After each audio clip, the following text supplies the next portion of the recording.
Assalamualaikum warahmatullahi wabarakatuh.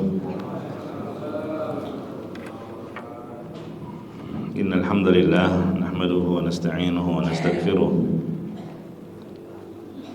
wa na'udzu billahi min shururi anfusina wa sayyiati a'malina. May yahdihillahu fala mudilla lahu wa may yudlil fala hadiya lahu.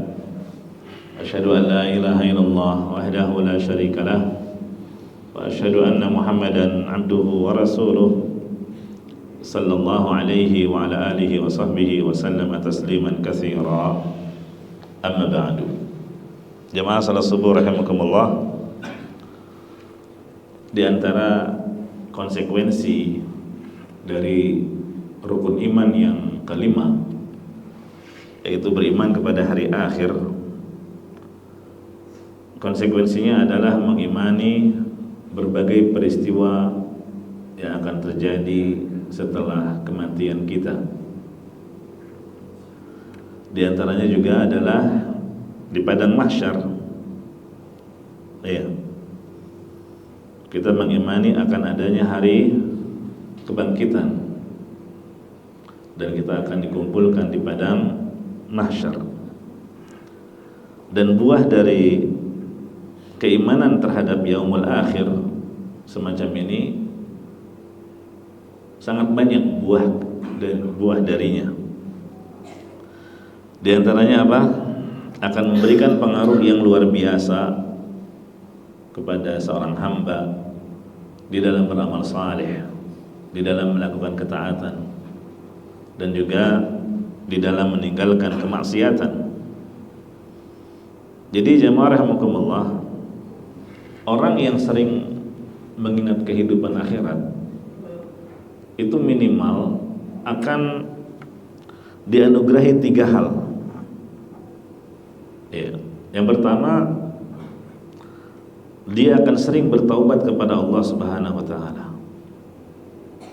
Yang kedua, dia akan semangat di dalam melakukan ibadah. Dan yang ketiga, dia akan memiliki sifat qanaah. Nah, ini minimal 3 perkara yang akan didapatkan oleh seseorang yang mengimani akan adanya hari akhir. Sebaliknya, orang yang jarang mengingat kehidupan akhirat, maka dia tidak akan bertaubat dari dosa-dosanya. Apalagi kalau dia tidak mengimani akan adanya hari pembalasan. Seperti orang-orang yang kafir, bagaimana mereka menganggap kehidupan itu hanya sebatas di dunia ini, sehingga amal perbuatan mereka ya seperti itu, ya, penuh dengan kemaksiatan, karena mereka menganggap kehidupan hanya sekali di dunia ini saja. Ini dampak buruk ketika dia tidak beriman kepada hari akhir, dan juga dampak bagi orang yang jarang mengingat kehidupan akhirat, maka dia akan jarang bertobat. Kemudian yang kedua, dampaknya dia akan malas di dalam melakukan ibadah. Dan yang ketiga, dampaknya apa? Dia akan memiliki sifat yang tamak terhadap dunia, tidak memiliki sifat qanaah. Oleh karena itu jemaah rahimani wa rahimakumullah, pembahasan yang terkait dengan kehidupan hari akhir ini sangatlah penting. Ya. Jemaah azani Allah wa iyyakum.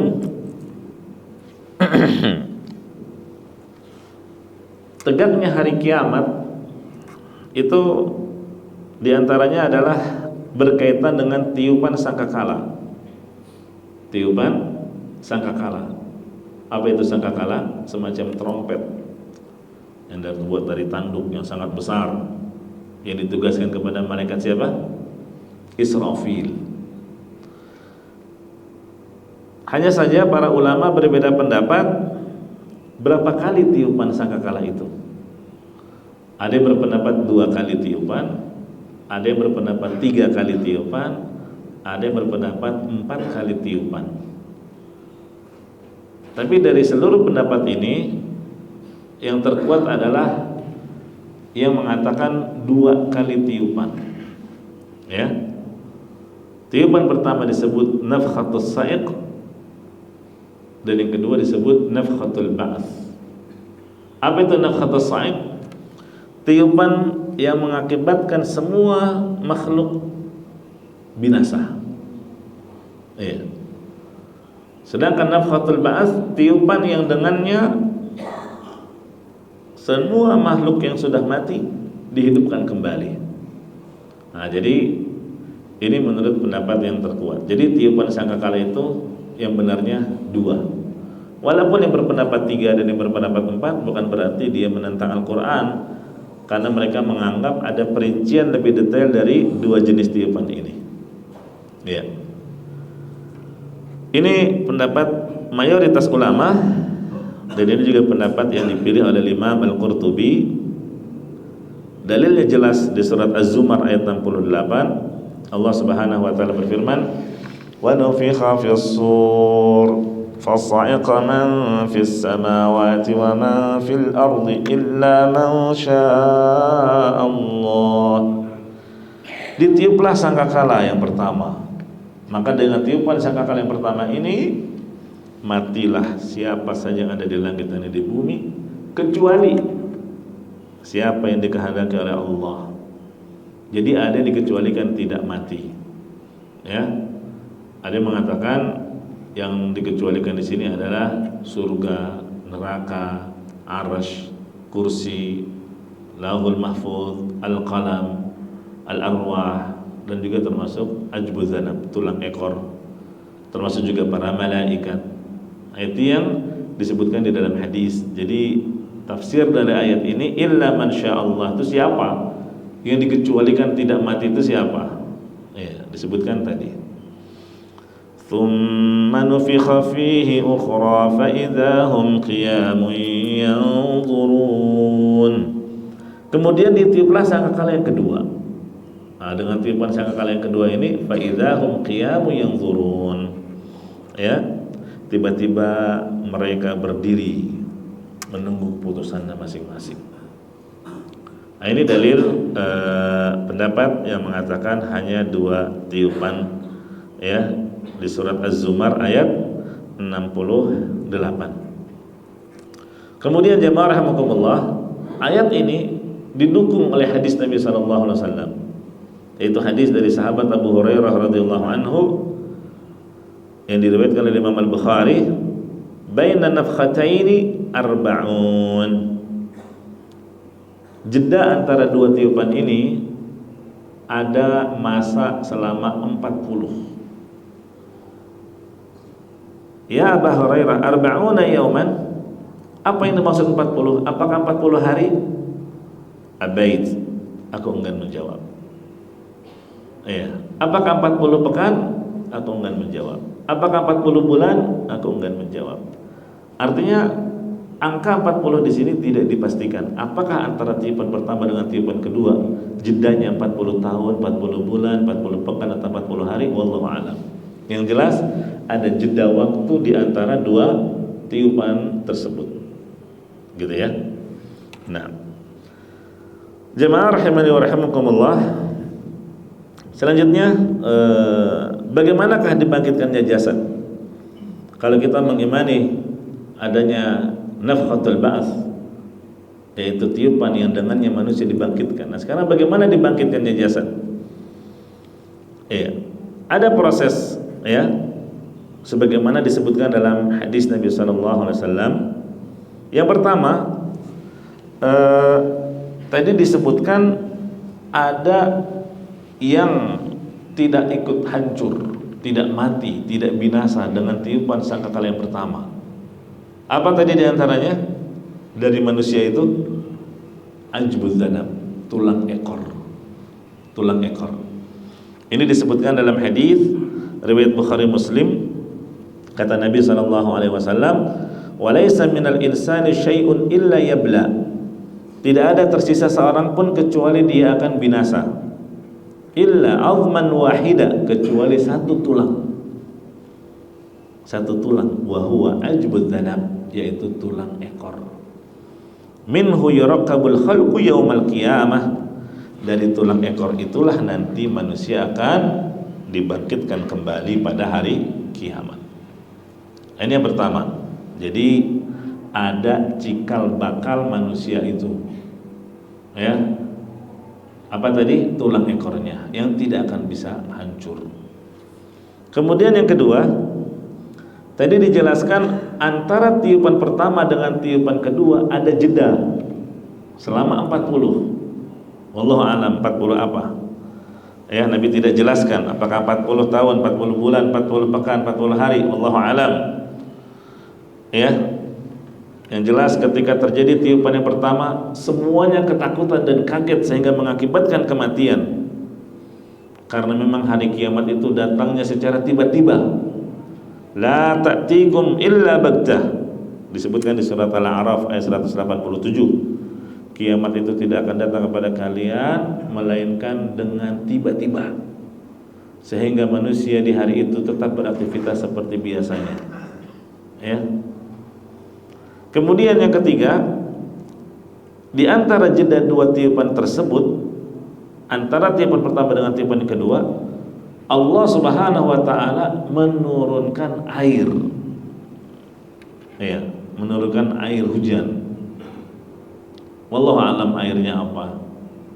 Kenapa? Karena ketika air yang Allah turunkan ini masuk, kemudian dia masuk ke celah-celah tanah, lalu mengenai tulang ekor manusia yang masih tersisa tadi, maka tumbuhlah dia, ya, tumbuhlah dia seperti proses pertumbuhan tanaman. Makanya disebutkan di surat Qaf, Allah Subhanahu wa taala itu menyebutkan banyak ayat dalam Al-Qur'an bahwa air hujan yang turun kemudian menyirami tanah yang gersang, yang tandus, ya, tanah yang mati, dengan sebab air hujan yang Allah turunkan maka berubah menjadi hijau, tumbuh tumbuh-tumbuhan. Allah berfirman di antaranya di surat Qaf, rizqan lil ibad wa ahyayna bihi baldatan maita kadzalikal khuruj. Hujan itu sebagai rizki bagi kalian.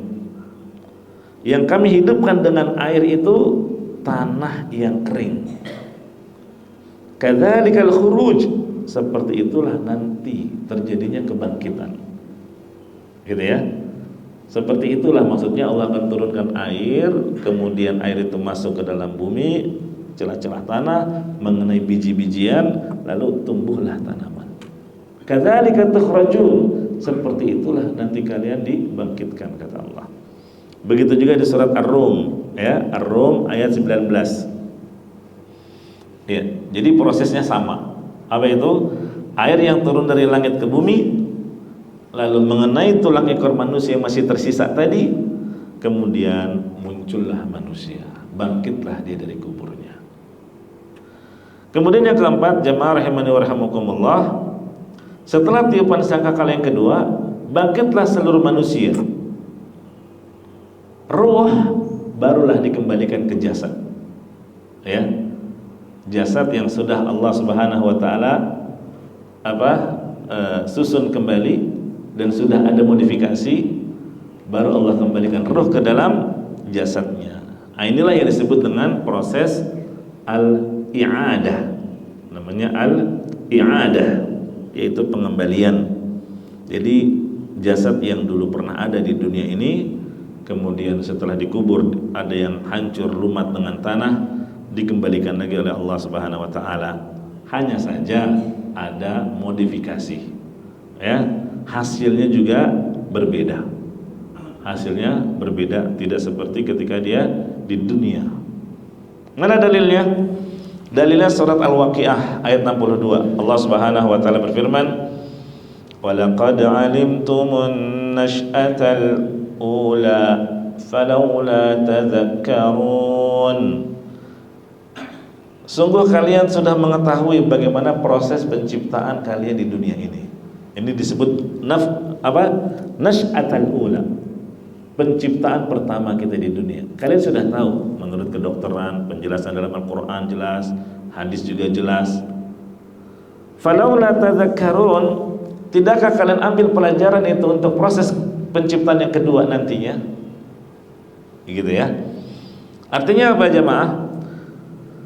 Manusia hanya mengetahui proses penciptaan yang pertama, yaitu penciptaan dia di dunia ini. Bagaimana itu yang sudah ketahui? Yaitu dari air mani lelaki, ya suami, kemudian bertemu dengan ovum, kemudian berubah menjadi segumpal daging, berubah menjadi segumpal darah, ya, segumpal daging, alaqah, mudghah dan seterusnya, ya, berupa tulang belulang, kemudian tulang itu dibungkus oleh daging hingga akhirnya bentuknya menjadi manusia yang utuh. Nah, itulah yang dimaksud nafkhatul ula, nash'atul ula, proses penciptaan yang pertama yang kita sudah ketahui. Kemudian kata Allah, falaula tadzakkarun. Kenapa kalian tidak ambil pelajaran untuk proses yang kedua nantinya di akhirat? Nah, jadi jamaah rahimakumullah, proses penciptaan yang kedua itu berbeda dengan proses penciptaan yang pertama. Maksudnya proses penciptaan yang kedua itu gimana? Nanti di akhirat. Iya. Yang pertama yang sekarang kita di dunia. Iya. Apa perbandingannya? Perbandingannya antara proses penciptaan yang pertama dengan yang kedua. Pertama dari seginya, dari segi prosesnya. Dari segi prosesnya. Kalau penciptaan pertama tadi sudah dijelaskan, air mani bertemu dengan ovum, kemudian menjadi nutfah, kemudian menjadi alaqah, kemudian menjadi mudghah, kemudian menjadi bayi. Adapun proses yang kedua nanti di akhirat itu berbeda. Kalau tadi dimulainya dari air mani, sperma, kalau nanti di akhirat dimulainya dari apa? Dari ajbud dzanab, dari tulang ekor, ya. Nah, yang tidak akan pernah berubah. Kemudian tulang ekor ini nanti terkena air yang Allah turunkan dari langit, ya, hingga manusia itu tumbuh kembali. Ya.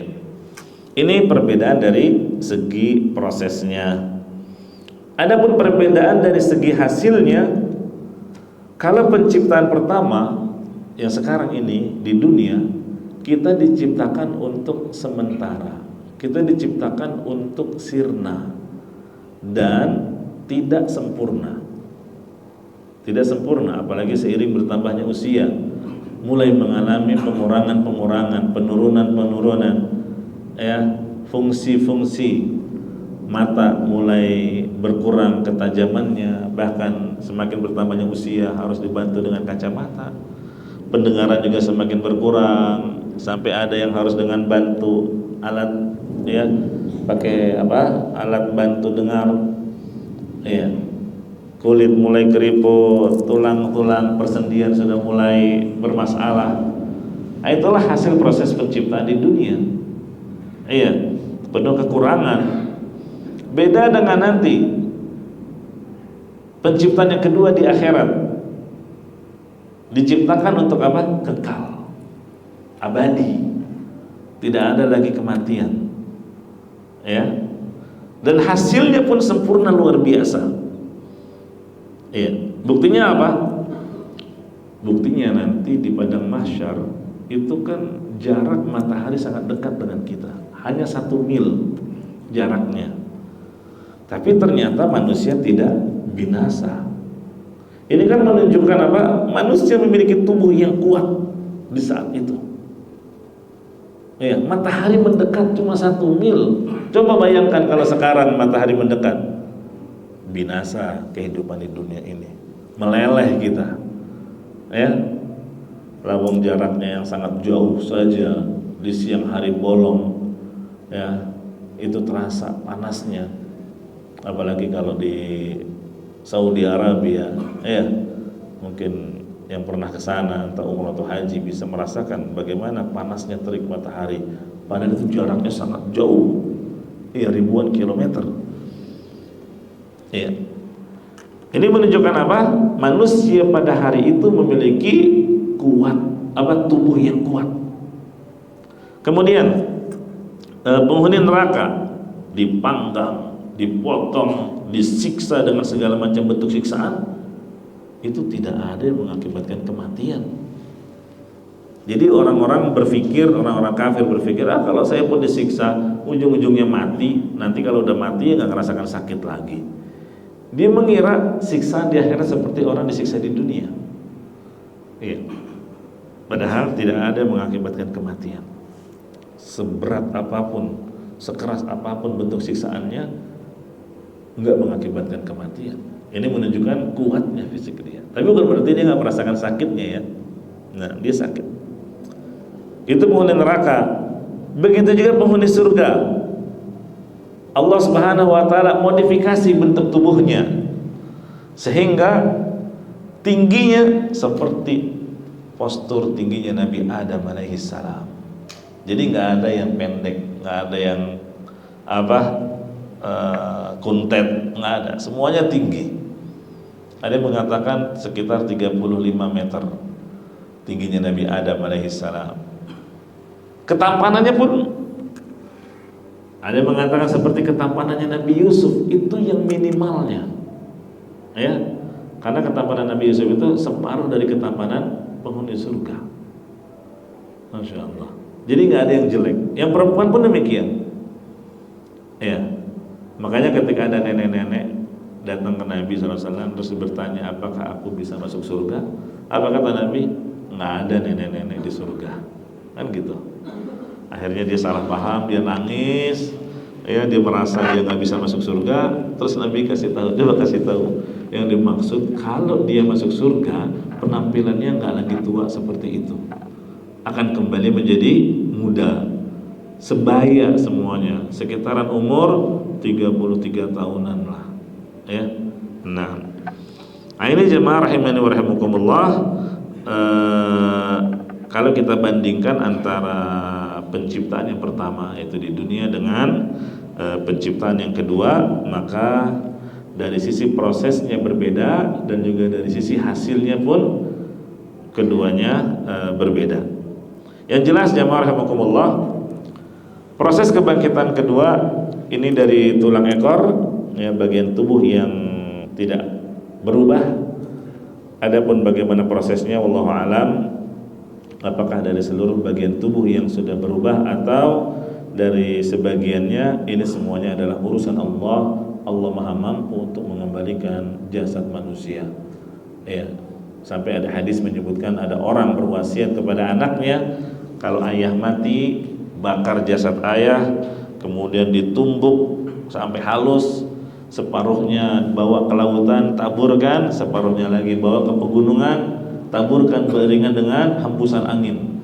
Dia mengira nggak akan ada lagi kemungkinan bisa dibangkitkan, tapi ternyata sangat mudah bagi Allah. Allah memerintahkan partikel-partikel abu itu untuk menyatu dan berbentuk sosok orang tersebut kembali utuh, gitu ya. Innallaha ala kulli syai'in qadir. Allah Maha mampu atas segala sesuatu. Idza arada syai'an yaqulu lahu kun fayakun. Allah kalau berhendak hanya berkata kun, ya, jadilah, maka terjadi. Nah, ini jamaah rahimani wa rahimakumullah tentang proses kebangkitan manusia. Selanjutnya tentang padang mahsyar sekarang.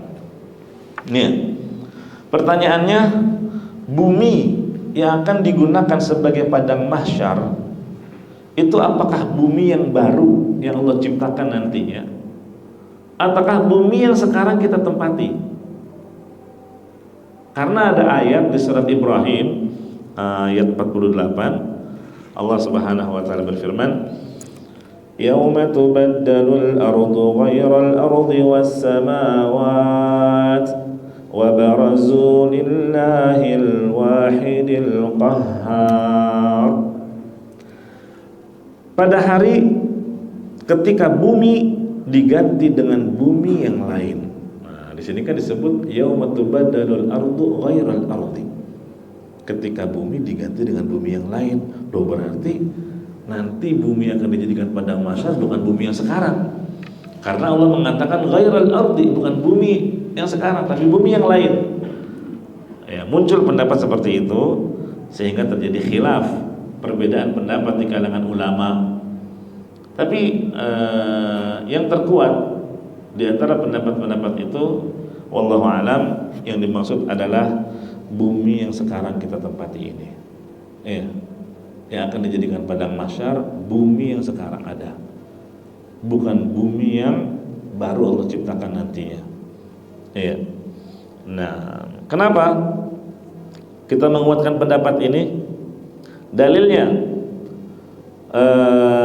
pertama, Allah Subhanahu wa taala berfirman di surat Az-Zalzalah, "Yauma idzin tuhadditsu akhbaraha." Gitu kan? Pada hari itu bumi akan menyampaikan apa yang dia saksikan dari perbuatan kita. Nanti kan banyak saksi-saksi itu, ada dari kalangan malaikat, ada dari tangan-tangan kita, tangan kita, kaki kita, kulit kita. Termasuk yang akan menjadi saksi adalah apa? Bumi yang kita pijak. Allah jelas mengabarkan, yauma idzin tuhadditsu akhbaraha. Bumi ini akan menyampaikan persaksiannya. Iya, tentang ketaatan yang kita lakukan, tentang kemaksiatan yang kita kerjakan.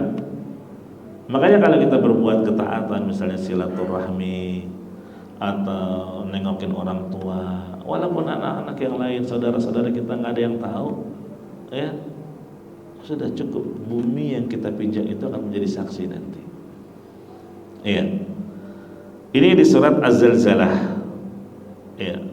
Dan mungkin ini juga di antara hikmah kenapa Nabi SAW di antara sunnah beliau, kalau pergi ke sholat Id itu beliau menyelisihi jalan ketika berangkat dengan pulangnya. Jadi kalau berangkat lewat satu jalur A, nanti pulangnya lewat jalur B yang lain. Supaya apa? Supaya semakin banyak saksi dari bumi yang dia pijak, yang dia injak. Begitu juga kenapa kita selesai salat fardu terus salat sunnah. Ya kadang pada pindah tempat gitu kan. Tadi salat fardunya di sini, begitu salat sunnah ba'diyah mundur ke belakang. Bahkan ada yang mundur ke pojokan sana, bahkan ada yang pulang ke rumah. Ya, supaya apa? Semakin banyak bumi ini menjadi saksi nanti berbicara. Termasuk juga Raudhah. Ya, saya kebetulan baru pulang umrah. Itu kenapa Raudhah orang sampai berebutan? Kalau sekarang lebih tertib karena harus didaftarkan dulu. Ya, bisa lebih khusyuk ibadah di situ. Ya, tapi tetap ngantri. Ya. Kenapa orang berebutan? Karena Raudhah itu akan diangkat, ya, pada hari kiamat nanti, dan dia akan menjadi saksi bagi orang-orang yang pernah beribadah padanya. Nah, ini kan Raudhah sekarang yang ada di dunia. Iya. Dalil lainnya lagi apa? Tentang keutamaan muadzin. Apa kata Nabi sallallahu alaihi wasallam? La yasma'u madda sautil muadzin jinnun wala insun wala syai'un illa syahida lahu yaumal qiyamah. Nih. Jadi muadzin itu ketika mengumandangkan azan, sejauh jangkauan suaranya terdengar oleh jin, oleh manusia, bahkan kata Nabi semua makhluk yang basah maupun yang kering. Yang basah maupun yang kering kan berarti dari pepohonan dan bebatuan. Kata Nabi, semua itu akan menjadi saksi bagi si muadzin nanti pada hari kiamat. Iya. Yang namanya saksi kan berarti yang mengalami. Gimana mau jadi saksi sementara dia nggak tahu kejadiannya, sementara dia bumi yang baru. Iya. Gimana jadi saksi? Kita aja kalau ada dalam satu kasus, kamu saksinya iya, tapi kamu tahu nggak kejadian di saat itu? Nggak tahu, saya lagi ada di kampung mana. Oh, nggak bisa jadi saksi. Saksi itu harus yang melihat, yang menyaksikan, ada di tempat. Gitu. Jelas? Nah, itulah beberapa alasan kenapa kita menguatkan pendapat bahwa bumi yang akan dijadikan padang mahsyar adalah bumi yang sekarang kita tempati. Ya. Apa saja tadi? Az-Zalzalah, ya. Yauma idzin tuhadditsu akhbaraha. Ini jelas. Allah mengabarkan bumi yang kita pijak akan menjadi saksi apa yang kita kerjakan. Nah, terus apa lagi? Disunnahkannya menyelisihi jalan dalam sholat id atau termasuk sholat fardu dengan sholat sunnah. Kemudian apa lagi? Suara muadzin. Nabi kabarkan semua makhluk yang mendengar jangkauan suara muadzin itu nanti akan menjadi saksi yang akan menguntungkan si muadzin. Ya. Termasuk juga adalah apa? Yang menunjukkan pendapat yang terkuat adalah bumi yang sekarang kita tempati yang akan dijadikan padang mahsyar, yaitu ketika manusia dibangkitkan itu keluar dari kuburan mereka, langsung mereka menuju padang mahsyar. Gitu kan? Jadi manusia dibangkitkan, keluarnya dari mana? Dari di mana dia dikuburkan. Nah, gitu. Jadi ini alasan-alasan atau dalil-dalil yang menguatkan bahwa bumi yang akan dijadikan padang mahsyar adalah bumi yang ada sekarang yang kita tempati, bukan bumi yang baru nanti Allah ciptakan. Tidak. Hanya saja ada perubahan, ada modifikasi bentuk bumi. Bagaimana prosesnya? Proses perubahan bumi yang kita pijak saat ini menjadi bumi yang akan digunakan oleh Allah menjadi padang mahsyar. Yang pertama, prosesnya Allah Subhanahu wa taala akan mengeluarkan isi perut bumi. Ini di surat Az-Zalzalah. Idza zulzilatil ardu zilzalaha. Apa kelanjutannya? Wa akhrajatil ardu athqalaha. Itu ayat yang kedua. Wa akhrajatil ardu athqalaha. Bumi akan mengeluarkan beban berat yang dikandungnya. Ya. Nah, begitu juga di surat Al-Insyiqaq ayat 4. Wa alqat ma fiha wa takhallat. Bumi akan memuntahkan apa yang ada dalam perutnya sehingga perutnya menjadi kosong. Ya. Padahal kekayaan bumi itu kan banyak nih. Ada nikel tambang, ada emas, ada perak. Keluar semua itu. Ya. Dan manusia menyaksikannya, tapi sudah tidak tergiur lagi dengan kekayaan bumi saat itu. Ya. Ini yang pertama. Bumi akan mengeluarkan isi perutnya. Kemudian yang kedua, bumi itu akan didatarkan. Kalau sekarang kan bulat, bumi itu bulat. Nanti di hari kiamat akan datar. Dalilnya surat Al-Insyiqaq ayat 3. Wa idzal ardu muddat. Apabila bumi didatarkan. Ya, dan ditambah luasnya oleh Allah Subhanahu wa taala sehingga cukup untuk menampung seluruh makhluk di atas permukaannya, dari manusianya, jinnya, bahkan hewan-hewannya. Ya. Itu Al-Insyiqaq ayat 3. Maksudnya adalah bumi akan didatarkan. Diperjelas lagi oleh Nabi sallallahu alaihi wasallam seperti roti, tapi bukan roti sobek ya. Roti kayak roti-roti India itu, roti chapati. Ya. Tahu ya roti yang pipih, atau kayak dasar buat bikin martabak tuh, ya, lebar begitu. Nah, itu disebutkan di dalam hadis Nabi sallallahu alaihi wasallam, yuhsyarun nasu yaumil qiyamah ala ardin bayda afra ka qursatin naqiyyin laisa fiha ma'lamun li ahad. Pada hari kiamat manusia akan dikumpulkan di padang mahsyar, ya, yaitu tanah bagaikan roti yang bersih, maksudnya roti yang putih kemerah-merahan. Terus di sana tidak ada lagi tanda, nggak ada lagi tempat untuk berteduh, nggak ada lagi pepohonan, nggak ada lagi bangunan. Ya, kenapa? Karena proses berikutnya apa itu?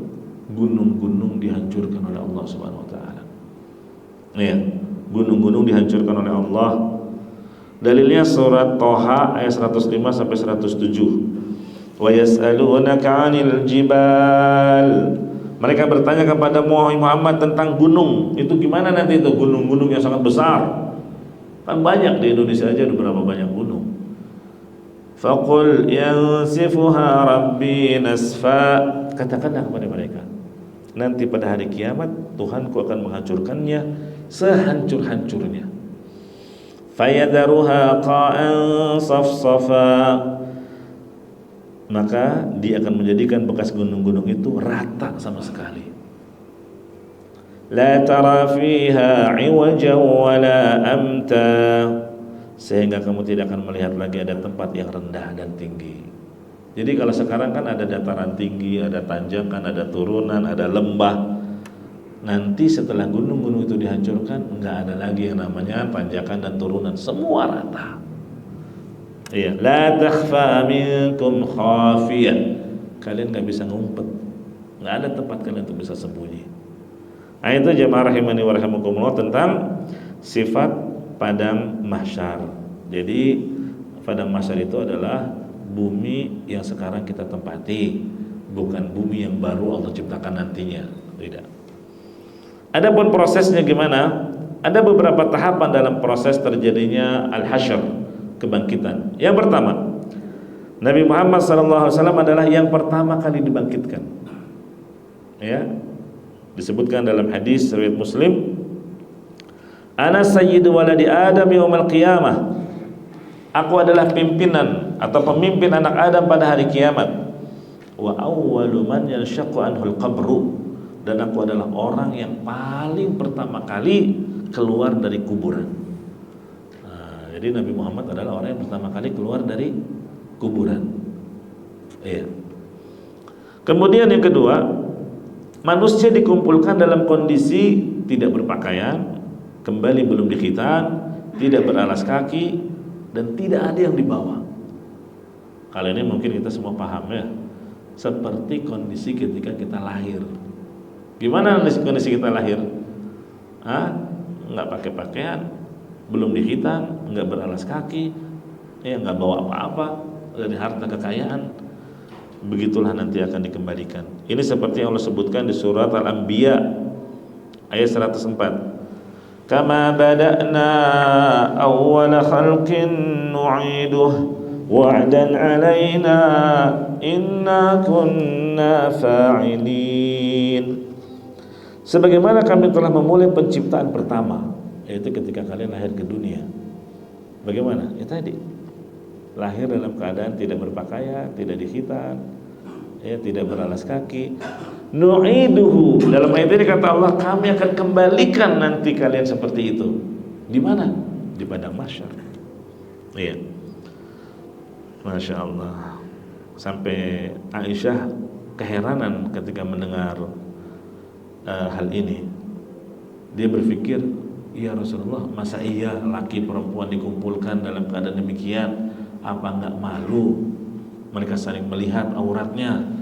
Kata Nabi SAW, ya Aisyah, al-amru asyad min an yanzura ba'dhum ila ba'dhin. Wahai Aisyah, kondisinya sangat dahsyat sehingga orang tidak lagi terfikir untuk melihat satu dengan yang lainnya. Ya.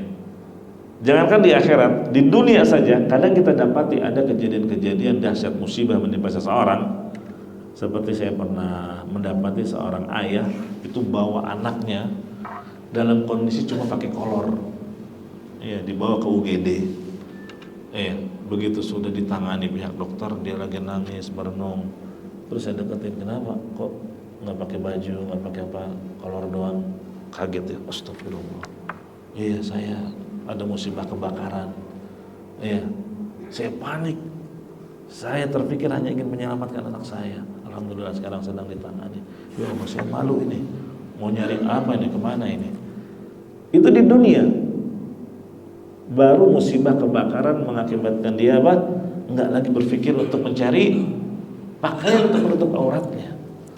Bagaimana lagi dengan dahsyatnya hari kiamat? Gitu ya. Nah, kemudian jamaah rahimani wa rahimakumullah, intinya apa? Saking dahsyatnya perkara pada hari itu sampai-sampai orang-orang tidak memiliki keinginan sedikit pun untuk melihat satu sama lain. Ya. Meskipun semuanya datang kepada mahsyar dalam keadaan telanjang, tapi pada akhirnya manusia diberi pakaian juga, nggak terus-terusan begitu ya. Dan yang pertama kali diberi pakaian adalah siapa? Nabi Ibrahim alaihissalam. Nabi Ibrahim. Kenapa kok bukan Nabi Muhammad sallallahu alaihi wasallam? Wallahu alam. Yang jelas Nabi mengabarkan demikian, awwalu man yuksa bihi yaumal qiyamah Ibrahim. Yang pertama kali diberi pakaian pada hari itu adalah Nabi Ibrahim. Ada yang mengatakan karena hikmahnya Nabi Ibrahim, beliaulah orang yang pernah dilucuti pakaiannya karena mempertahankan akidah. Kisah yang masyhur kan? Setelah Nabi Ibrahim menghancurkan berhala, dia sisakan yang paling besarnya, terus ada yang melapor ke raja, akhirnya ditangkaplah Ibrahim untuk disiksa. Nah, si raja ini nyiksanya itu dengan cara membakar. Supaya lebih terasa siksaan itu, dilucuti dulu pakaiannya, dibuka, sehingga begitu masuk ke api langsung kulit yang mengena, bukan lapisan baju terlebih dahulu, kulitnya masih terlindungi, tidak. Ini saking kejamnya itu raja. Nah, karena Ibrahim lah yang pernah mengalami peristiwa seperti itu, sebagai gantinya apa? Allah Subhanahu wa taala memberikan kemuliaan. Beliaulah yang pertama kali diberikan pakaian pada hari kiamat di padang mahsyar. Wallahu a'lam. Adapun proses kebangkitan, ya, ketika dibangkitkan ada beberapa proses atau peristiwa yang akan dialami oleh manusia. Yang pertama, manusia itu bangkit dari kubur dalam keadaan bingung, kebingungan, seperti yang disebutkan di surat Al-Qamar ayat 7. Banyak dalil-dalilnya, di antaranya Al-Qamar ayat 7, yakhrujuna minal ajdathi ka'annahum jaradun muntashir. Ketika itu mereka keluar dari kubur, ka'annahum, mereka seperti jaradun muntashir. Seperti apa ya? Jarad itu mungkin kalau sekarang seperti laron. Nah, kalau lagi musim itu kan suka lihat banyak laron kan? Laron itu gila, terbang ke sana kemari, apalagi yang udah copot sayapnya, turun ke bawah, ada yang lari ke sana, ada yang lari ke sini, nggak beraturan, nggak tahu kemana arah. Iya. Ini atau juga ada yang mengatakan jarad itu belalang yang berterbangan secara berterbaran. Artinya apa? Datang dari arah manapun. Iya, seperti nampak seperti orang yang bingung. Nah, begitulah keadaan orang-orang dibangkitkan pada hari kiamat. Mereka akan bingung dengan peristiwa yang akan mereka alami. Kemudian yang kedua, setelah itu manusia diarahkan dengan suara. Diarahkan dengan suara. Dalilnya surat Al-Qamar ayat 6 sampai 8. Muhti'ina ila ad-da' yaqulul kafiruna hadza yaumun 'asir. Nah, jadi ketika mereka dalam keadaan bingung itu, pada akhirnya ada suara, ya, maka dengan patuh mereka segera datang mengikuti suara tersebut yang menggiring mereka ke satu tempat. Ya.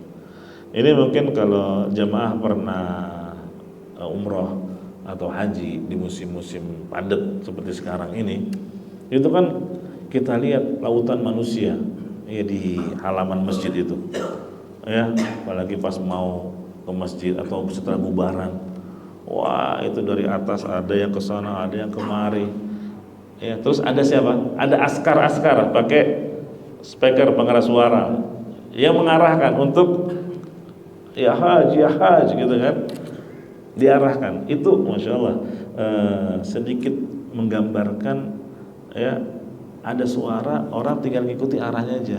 Kalau dia ikuti arah petunjuk arah askar, dia aman, ngikutin arus yang diarahkan karena dia ingin mengatur ketertiban. Iya. Tapi yang ngeyel, wah ini yang repot, bikin kegaduhan nantinya.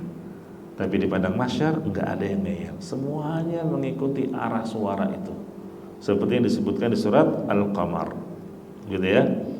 Karena di sini disebutkan di surat Thaha ayat 108, yauma idzi yattabi'una ad-da'i la iwaja lahu wa khashi'atil aswatu lirrahman fala tasma'u illa hamsa. Pada hari itu mereka mengikuti panggilan penyeru tersebut tanpa ada yang membantah. Tanpa ada yang bantah. Kalau di sana masih ada yang bantah, ada yang ngeyel. Kata Askar nggak boleh, ada yang berusaha lompat karena katanya alasannya istrinya ada di sana. Ya, banyak yang membantah sampai ada yang terjadi keributan. Sedangkan di padang mahsyar nggak ada yang berani membantah. Semuanya tunduk, ya, mengikuti suara itu. Ya. Jadi jamaah rahimakumullah, setelah manusia dibangkitkan dalam keadaan seperti belalang atau seperti laron yang kebingungan, kemudian diarahkan dengan suara, yang dengan suara itulah menggiring mereka menuju suatu tempat yang disebut padang mahsyar. Gitu ya. Nah, barulah manusia dikumpulkan di situ dan matahari pun didekatkan seukuran 1 mil. 1 mil itu sekitar 1,6 kilometer. Iya, Masya Allah. Ini disebutkan dalam hadis, ya, yang sahih. Iya. Ini jamaah azani Allah wa iyyakum, sedikit gambaran tentang manusia di padang mahsyar. Ya, adapun nanti kondisinya ada perinciannya lagi. Kondisi orang kafir seperti apa? Kondisi yang muslim tapi dia pelaku maksiat seperti apa, dan kondisi orang-orang yang bertakwa seperti apa. Nah, ini ada perinciannya lagi dengan dalil-dalil dari Al-Quran dan hadis. Ya, semoga lain kesempatan bisa kita bahas. Iya. Ini yang dapat saya sampaikan. Semoga dengan sedikit gambaran ini di bulan Ramadan menjadi pecut untuk kita lebih semangat dalam beribadah dan beramal saleh, karena dengan ketaatan, ibadah dan amal saleh inilah yang akan memudahkan kita dalam menghadapi hari yang penuh kedahsyatan itu. Iya. Kemudian akan semakin mendorong kita untuk banyak bertaubat dari dosa-dosa yang kita lakukan, karena dosa dan maksiat inilah yang menghambat kita, yang akan mencelakakan seseorang nantinya. Ya. Dan dengan pembahasan seperti ini, semoga kita bisa memiliki sifat qanaah. Apa itu qanaah? Merasa cukup dengan apa yang sudah Allah berikan dari kekayaan dunia. Ya, tidak tamak, tidak pernah tergiur dengan apa yang ada di tangan orang lain dari kekayaan di dunia. Nah, itu minimal 3 perkara yang kita ingin miliki atau buah dari pembahasan seperti ini. Apa tadi? Semakin membuat kita semangat dalam beribadah, semakin kita banyak bertobat dan beristighfar dari dosa dan maksiat, dan semoga kita memiliki sifat qanaah. Demikian, wallahu a'lam bishawab. Silakan kalau ada hal yang ingin ditanya, ada pertanyaan terkait dengan materi, tafadhalu, atau yang lainnya. Barakallahu fiikum.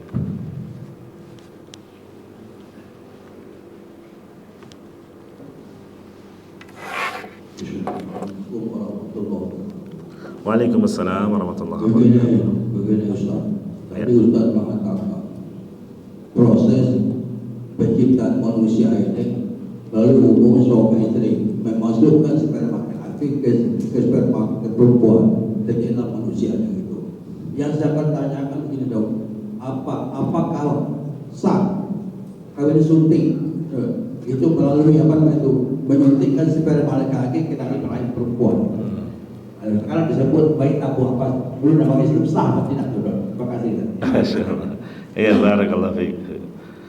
Jemaah rahimani wa rahimakumullah, proses bayi tabung itu kecanggihan teknologi saat ini, itu bagian dari ikhtiar ya seseorang manakala belum juga dikarunia anak, ya. Boleh saja asalkan spermanya itu dari sperma suaminya, kemudian yang disuntikan ke dalam rahim istrinya, gitu ya, itu dibolehkan. Yang nggak boleh kalau nggak ada hubungan suami istri. Ya, ada seorang wanita dia pengen hamil tapi nggak mau nikah, ya, nggak mau ribet-ribet masalah sama laki inilah, nggak, tapi saya pengen punya anak. Nah, gimana? Oh, bisa. Nanti kamu tinggal disuntikkan aja, ya, spermanya dipilih sperma laki-laki yang ganteng, ya, dipilih sperma orang yang kecerdasan IQ-nya tinggi, gitu misalnya. Wah, ya tuh mau, kan bisa saja itu terjadi. Nah, itu yang nggak boleh. Itu yang haram. Nggak apa-apa, nggak apa-apa. Betul, kan itu kan dipilih ya. Jadi sperma si suami dipilih mana yang terbaiknya, ya, karena biasanya ada masalah di kualitas sperma suami.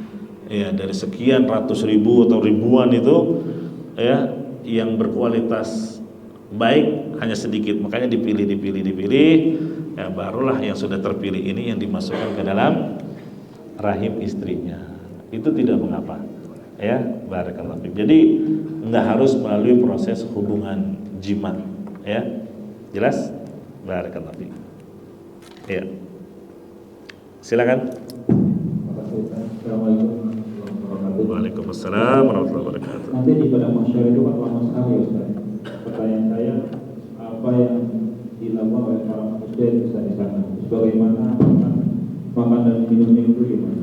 Yang kedua Ustaz, pertanyaannya loncat, setelah manusia masuk surga dan neraka di akhir itu nanti, terus posisi malaikat di mana Ustaz? Apakah masuk surga atau gimana? Terima kasih. Assalamualaikum warahmatullahi wabarakatuh. Waalaikumsalam warahmatullahi wabarakatuh. Iya, jamaah rahimani wa rahimakumullah. Memang kondisi yang seperti itu berlangsung akan sangat lama. Tapi bagi orang-orang yang beriman dan bertakwa sangat cepat. Iya. Hanya seperti proses menunggu buka puasa. Dari kalau terbenam itu matahari sunset ya. Sunset. Nah, kayak orang mau menyaksikan sunset gitu loh. Ya kan indah tuh. Sedangkan bagi yang lainnya terasa sangat lama sekali. Iya. Dan ini pun kita rasakan di dunia. Satu hari yang dijalani seseorang yang sedang berbunga-bunga hatinya, bahagia, penuh dengan kegiatan yang sangat menyenangkan, itu satu hari terasa cepat. Aduh, nggak terasa ya, udah mau sore aja, gitu ya. Kenapa? Karena memang dia sibuk dengan hal-hal yang menyenangkan, sehingga dia merasakan kok hari ini sangat singkat sekali. Sedangkan bagi yang lain, misalnya masuk sel saja, wah itu terasa lama banget satu hari. Iya. Kenapa? Karena dia merasa nggak nyaman. Ngapain aja nunggu bengong, ini nggak ada kegiatan. Iya. Apalagi dalam kondisi dia sedang dihukum. Satu hari itu terasa sangat lama. Iya. Ada seseorang yang dia dilaporkan, kemudian karena laporannya ini sudah begitu kuat, akhirnya dimasukkan ke sel, padahal cuma seminggu. Padahal dia dicabut laporan itu, wah dia merasakan, waduh saya seminggu itu udah kayak setahun, kata dia. Padahal 1 minggu.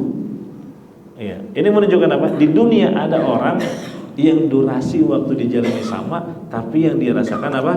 Berbeda. Iya.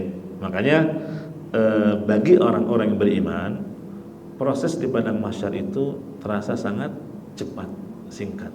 Sedangkan bagi orang-orang yang tidak beriman itu sangat lama sekali. Jelas? Nah, barakallahu fikum. Adapun terkait dengan makanan dan minuman, betul. Ya. Mereka juga kelaparan. Mereka juga kehausan. Makanya penghuni neraka itu semakin tersiksa ketika melihat penghuni surga bersenang-senang. Iya, makan, minum. Sedangkan penghuni neraka cuma bisa nelan ludah doang ibaratnya. Aduh, gitu ya. Sampai mereka minta, bagi dong, minta dong, barang sedikit aja. Kita kehausan banget ini. Tapi apa kata penghuni surga? Allah mengharamkan kami untuk memberi kepada kalian. Lalu Allah kasih mereka minuman, tapi ternyata minuman yang sangat tidak mengenakan, panas dan merusak usus mereka. Makanannya juga gitu, zakum, ya. Nah itu nanti ada di tafsir surah Al-Waqi'ah dan yang lainnya tentang makanan penghuni neraka dan makanan penghuni surga. Intinya apa? Di akhirat pun manusia merasakan kelaparan dan kehausan. Ya. Saking lapar dan hausnya, itu penghuni neraka tahu cairan itu cairan yang nggak enak, tapi dia minum juga, saking hausnya. Ibarat orang sekarang kalau udah apa istilahnya suka narkoba, ya, kalau dia istilahnya sudah candu, saatnya nagih itu dia sayat-sayat, ya kan, terus dia hisap sendiri. Dia tahu ini menyakiti dirinya, tapi gimana lagi? Ini cara dia untuk mendapatkan ketenangan menurutnya, padahal bukan ketenangan dan kebahagiaan yang didapatkan. Yang ada apa? Menyiksa dirinya. Itu di dunia ada orang-orang yang seperti itu. Bagaimana lagi nanti di akhirat? Jadi mereka melihat makanan dan minuman itu nggak enak, menyakitkan, tapi tetap mereka masukkan ke perutnya. Kenapa? Saking lapar dan saking hausnya. Ya, na'udzubillah. Kemudian yang kedua terkait dengan posisi malaikat. Nah, kalau malaikat, mereka makhluk spesial, ya, diciptakan dari cahaya. Mereka makhluk yang tidak pernah berbuat durhaka. Mereka makhluk yang selalu taat. Mereka makhluk yang nggak pernah bosan-bosan beribadah, yang terus menerus melakukan ibadah dan amal saleh. Iya. Jadi nggak perlu kita pikirkan soal mereka. Yang perlu dipikirkan adalah soal diri kita. Ya. Nah, jadi kata Allah Subhanahu wa taala, kalau di antara manusia ini semuanya tidak ada yang beribadah kepada Allah, semuanya durhaka, nggak ada yang taat, semuanya maksiat, nggak akan merugikan Allah sedikit pun. Kenapa? Karena di sisi Allah terdapat makhluk-makhluk yang sangat mulia, yang sangat patuh dan tunduk terhadap perintah Tuhannya, yang tidak pernah durhaka dan maksiat sedikit pun. Siapa itu? Para malaikat. Begitu, ya. Nah, barakallahu fiik. Ada lagi? Ya, silakan, Pak. Assalamualaikum warahmatullahi wabarakatuh. Waalaikumsalam warahmatullahi wabarakatuh. Saya mau bertanya, setelah kita meninggal, mengalami kematian, itu kita hidup di alam barzakh. Berapa lama kita di alam barzakh kita tidak tahu. Pertanyaan saya, bisakah Ustadz memberikan ilustrasi bagaimana kehidupan di alam barzakh menurut Al-Quran ataupun hadis? Saya kira itu aja bukan saya. Assalamualaikum warahmatullahi wabarakatuh. Ya, waalaikumsalam warahmatullahi wabarakatuh. Iya, jemaah rahimani wa rahimakumullah. Kehidupan alam barzakh itu jelas ada. Wa min waraihim barzakhun ila yaumi yub'atsun. Di belakang kehidupan dunia itu ada alam barzakh. Alam barzakh itu apa? Ya, alam kubur. Kenapa ada dua penamaan? Disebut alam kubur, juga disebut alam barzakh. Disebut alam kubur karena dominannya orang meninggal dunia jasadnya dikubur. Itu kan? Keumumannya orang kafir pun demikian. Tapi kan enggak semua orang mati itu dikubur. Ada yang meninggal dunia enggak dikubur, bahkan ada yang sengaja dibakar. Iya kan? Atau ada yang meninggal dunia kecelakaan pesawat, tenggelam entah di mana, enggak ditemukan. Yang jelas dipastikan hilang kontak dan mengalami kecelakaan, dan semua penumpangnya nggak ada yang selamat satupun. Tapi nggak ditemukan jasadnya, nggak dikubur. Atau ada orang yang meninggal karena terperangkap kebakaran besar di sebuah gedung, sampai gedungnya ambruk, sulit mencari jasadnya. Iya. Atau ada orang meninggal dunia terkena ombak tsunami, nggak ditemukan jasadnya, terbawa ke lautan, nggak dikubur, mungkin habis dimakan ikan atau hancur dengan air dan semisalnya. Nah, ini gimana orang-orang yang nggak dikubur? Jawabannya sama seperti orang yang dikubur. Didatangi malaikat mungkar nakir, ditanya man rabbuka wa ma dinuka wa man nabiyyuk. Sama, dua kemungkinan dia mendapatkan nikmat atau azab. Lah kan nggak dikubur, itulah barzakh yang kita nggak tahu bagaimana hakikatnya. Di dunia saja ada satu alam yang kita meyakini keberadaannya tapi nggak tahu gimana hakikatnya. Apa itu? Alam mimpi. Alam mimpi kan kita imani.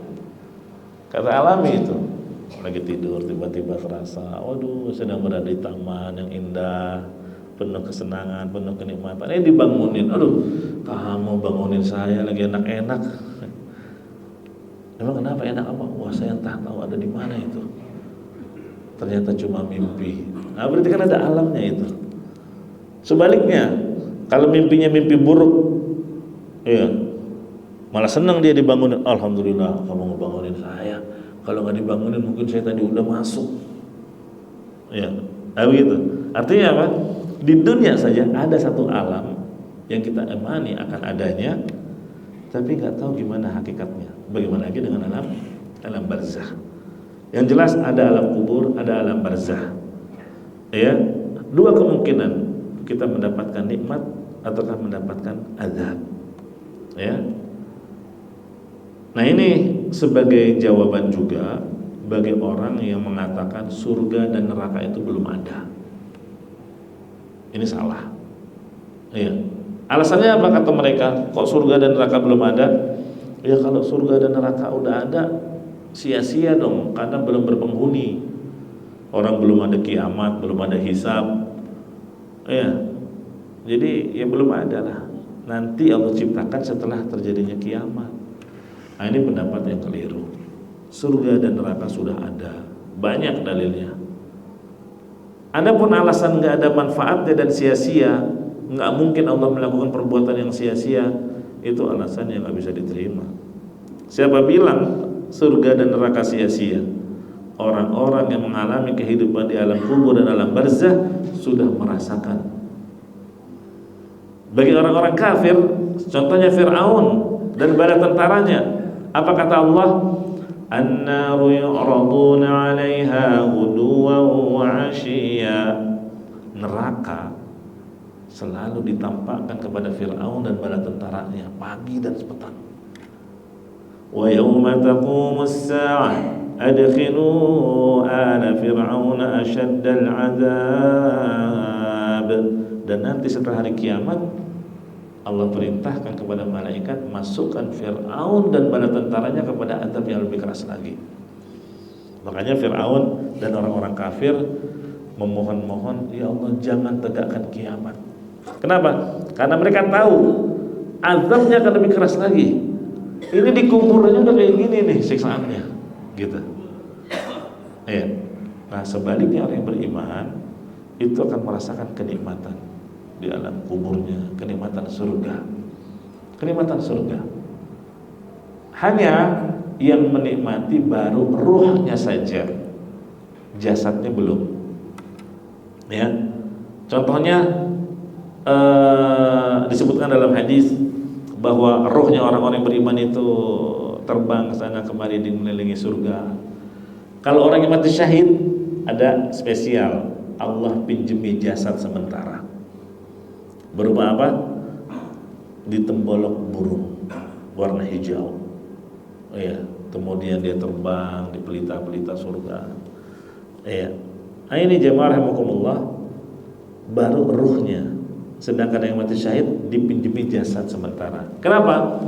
Kenikmatan itu akan sempurna kalau yang merasakannya ruh dan jasad. Iya kan? Ya laki-laki lah contoh. Misal mimpi indah lah sampai junub, gitu kan? Tahu junub ya, mimpi basah. Ah itu kan, ternyata cuma mimpi. Iya.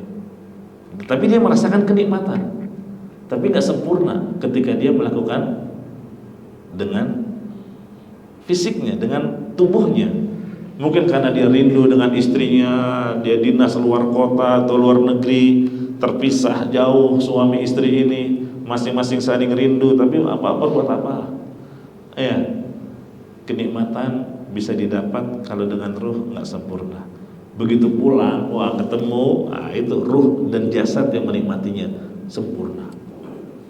Jadi apa maksudnya? Orang-orang yang beriman sudah merasakan nikmatnya surga, tapi baru apa? Ruhnya saja. Nanti akan semakin sempurna kenikmatan itu ketika ruhnya sudah dikembalikan ke jasad dengan jasad yang sudah dimodifikasi oleh Allah dengan bentuk yang sangat indah. Itu gambaran sederhananya. Jelas Pak? Barakallahu fiik. Makanya kenapa setiap kali salat kita disuruh berlindung kepada Allah dari azab kubur. Allahumma inni a'udzubika min adzabi jahannam wa min adzabil qabr. Gitu kan? Ngapain Nabi nyuruh kita berlindung dari azab kubur kalau azab kubur itu nggak ada? Ini menunjukkan di kubur itu dua kemungkinan, dapat azab atau dapat nikmat. Jelas? Masya Allah. Barakallahu fiik.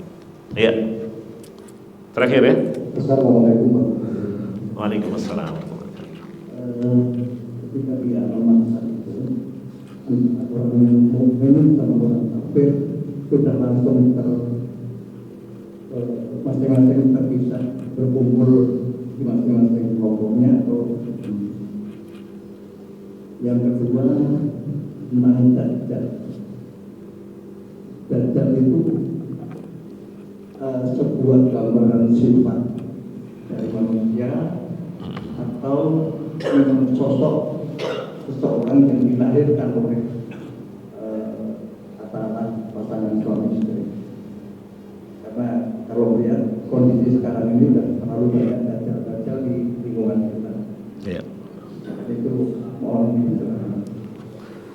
Ya, jemaah rahimani wa rahimakumullah, tentang di padang mahsyar tentu dibedakan antara orang yang beriman dengan orang yang kafir.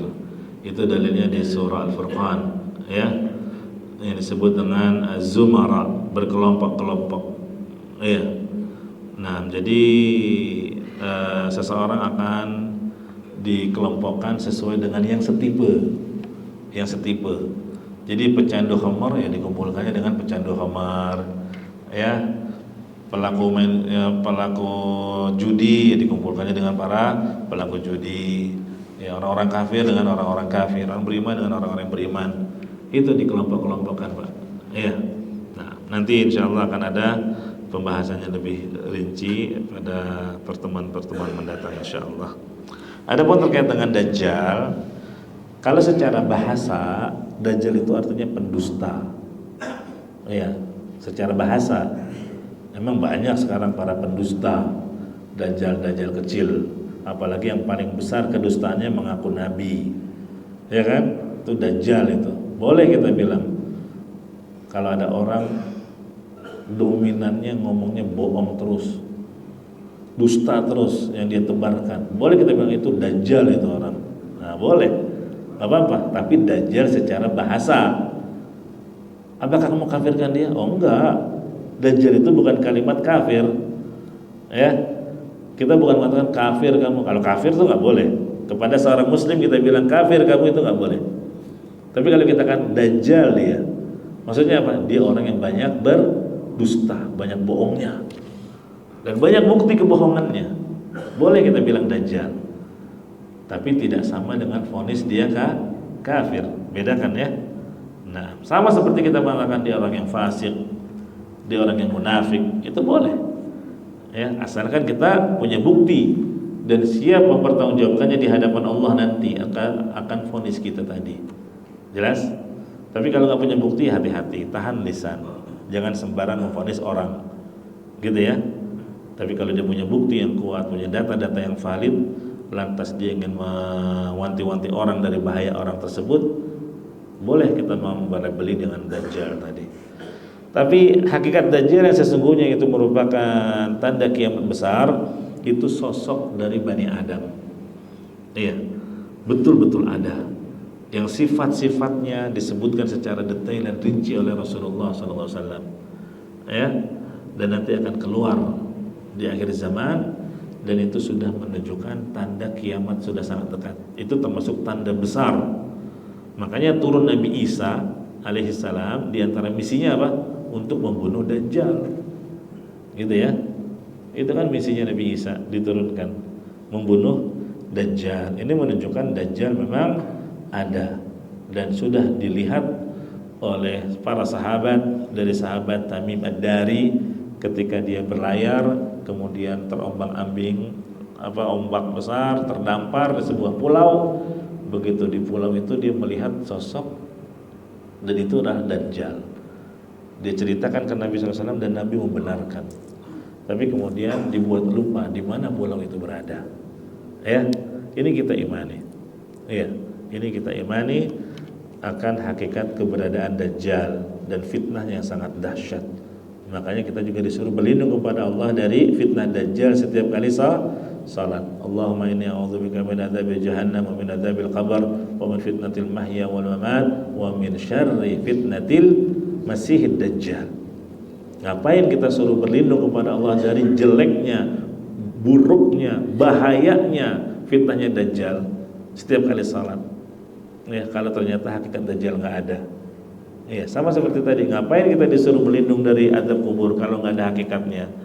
Ya, ini menunjukkan ada hakikatnya dan itu sangat mengerikan sampai kita disuruh untuk berlindung kepada Allah setiap kali sholat, baik sholat fardu maupun sholat sunnah. Adapun yang mengatakan dajjal itu nggak ada, dajjal itu hanyalah simbol dari sebuah keburukan. Nah, ini ucapan orang yang batil, ya, orang yang batil. Demikian, jelas? Barakallahu fikum. Kurang lebihnya mohon maaf, sampai sini dulu. Ya, semoga Allah Subhanahu wa taala memberikan hidayah taufik kepada kita sehingga dengan kajian semacam ini lebih semangat kita dalam beribadah, apalagi di bulan Ramadan, lebih banyak kita beristighfar dan bertaubat, dan semoga Allah menganugerahkan kepada kita semua sifat al-qanaah dalam menjalani kehidupan ini. Amin ya rabbal alamin. Kita tutup. Subhanakallahumma wa bihamdika asyhadu an la ilaha illa anta astaghfiruka wa atubu ilaik. Walhamdulillahi rabbil alamin. Wassalamualaikum warahmatullahi wabarakatuh.